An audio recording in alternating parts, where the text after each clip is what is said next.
Welcome back to DBL. Before the break, we talked about the harrowing ordeal we just saw while filming a Shark Week special. And we want our medical expert, Dr. Payal Kohli, to weigh in. Okay, Doc, so what do you think of the stunts like this that put people in real danger? And what does it say about viewers who can't get enough watching that sort of thing that puts people's lives in harm's way? Well, you know, if you think about it on the surface, Sam, it really does feel like, why are we doing this and why are we watching it? But I have to say, there are actually genes in our brain that hardwire us to be thrill-seeking and to enjoy other people's thrill-seeking behavior. Wow. Yeah, it's all about dopamine. It's a pleasure chemical in the brain, and there's certain genes that make you more sensitive to dopamine.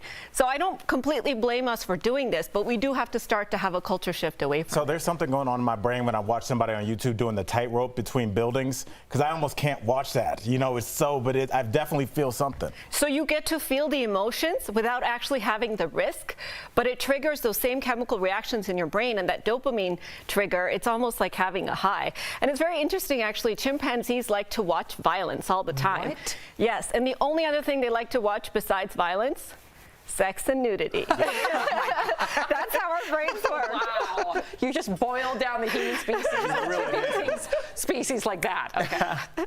All right, now, Doc, I have to ask you, because there's this recall going on with Johnson & Johnson with their sunscreen. I'm just speaking for our viewers. What's up with that? Well, so Al, what they found is that they have trace amounts of benzene, which is a chemical that causes certain types of cancers like leukemia. And you think about a sunscreen, you're putting it on every single day and it absorbs through your skin. So we have to be really careful, because if you have a sunscreen that is recalled, throw that thing away, because you do not want to be putting it on your skin. You especially don't want to put it on kids who have thinner skin than adults, because it absorbs more.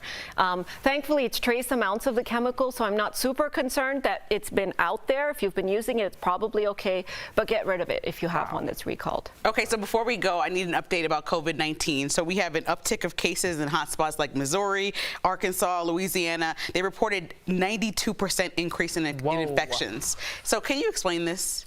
So think about us being at war, okay? And the enemy has all the tools. It's more contagious, it's more aggressive, and the unvaccinated people are essentially going into war without any armor, without any weapons. So most of these cases are really, I hate to say it, but because of the unvaccinated people. And because we now have a vaccine that works, every death that happens from COVID-19, or 99% of them, are preventable with the vaccine. So we're losing essentially because we're not arming ourselves with the weapons as we go into the war. What would you tell? Here's the thing, Dr. Kohli, you know, a lot of people have been following my brother-in-law's story, which Dr. Kohli has been a very pivotal part. She helped save Eric's life.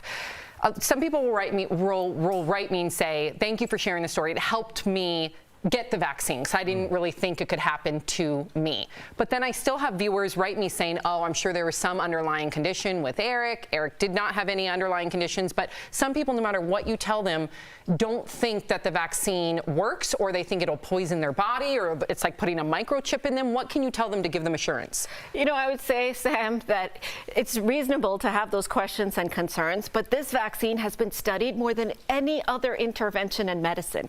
It's been given to hundreds and millions of people, and we have so much data now because it's been given for several months. So if you think about all the people out there, even the tiny little signals for danger have been amplified, like the blood clots and those other things that we talked about. So I feel like if you take antibiotics, if you take cough syrup, if you take any of those other medications that we don't even know as much about as we know about this vaccine, then you should really feel... How about eating a double cheeseburger that somebody hands you from a window? That's right. It's so crazy. Everybody's like worried about their vaccines, and they're gonna, oh, this random dude just flung open a window and gave me a burger, now you're eating it. But now you care about vaccines. Come on, dog. Okay.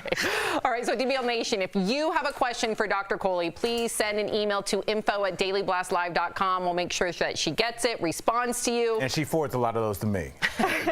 Please don't. Thank you, Doc. We'll be right back. Only the hard ones.